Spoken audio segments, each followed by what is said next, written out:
السلام عليكم.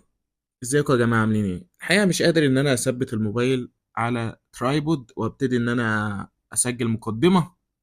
فيا جماعه النهارده هنشرح تطبيق اديتس، وهو تطبيق تعديل الفيديوهات من انستجرام، المميز ان هو مربوط بالانستجرام.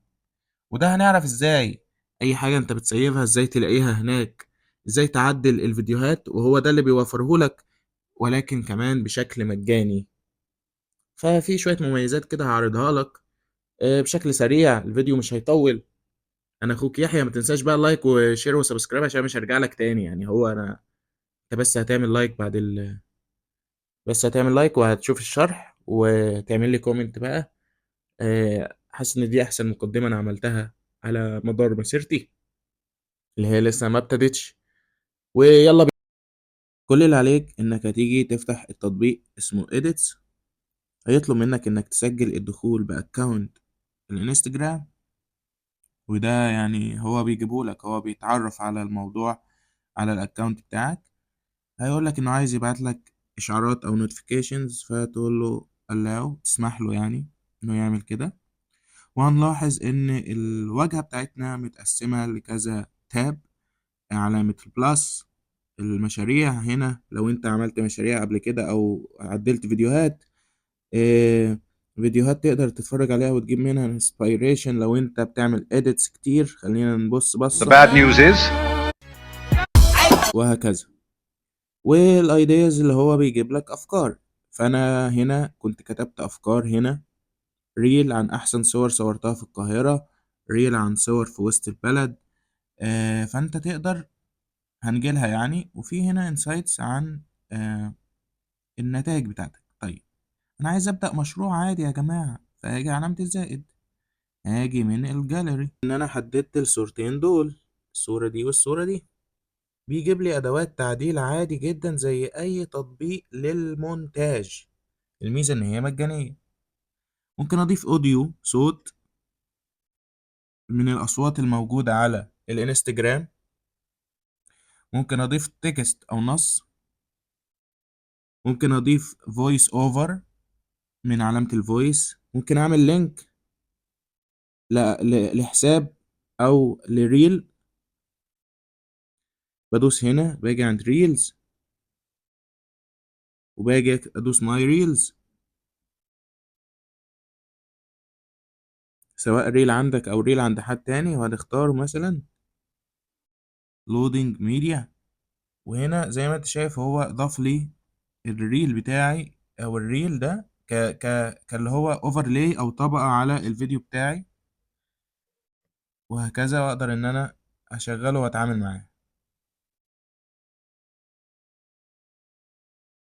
طيب،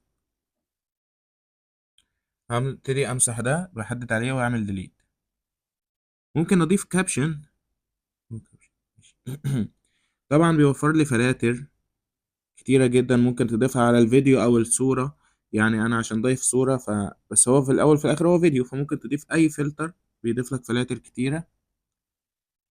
ايه تاني غير الفلتر؟ ممكن تعدل في الالوان.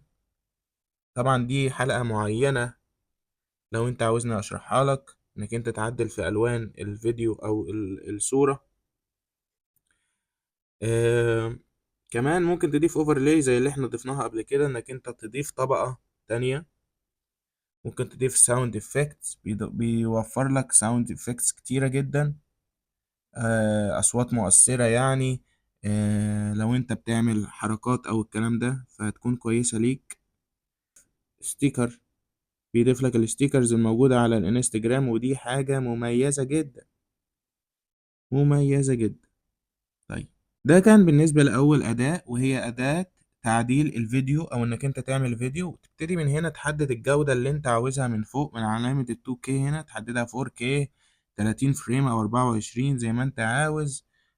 وتبتدي تلعب في ال HDR أو SDR. طيب، ممكن تعمل إكسبورت بقى من هنا عشان تبتدي ترفعه على،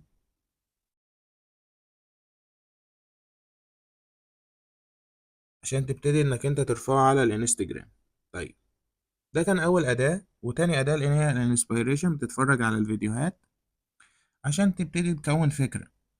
طيب، الايدياز هنا الافكار بتاعتك، ممكن انك انت تيجي هنا من علامة الزائد وتكتب مثلا ايه، اي حاجة بقى، تبتدي تكتب اي فكرة عندك وتبتدي تعمل لها سيف، هتبتدي تظهر عندك. طيب الفكرة دي مش عاوزها تكون ستيكر، عاوزها تكون ريل، فانت اي ريل انت بتعمله سيف بيكون هنا. طيب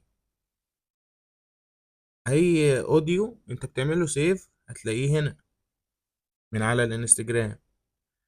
كوليكشنز لو انت عامل سيف لكوليكشنز او اي نص، تمام، يعني اي حاجة انت بتعمل لها من على الانستجرام انت هتلاقيها هنا، ودي الميزة يعني.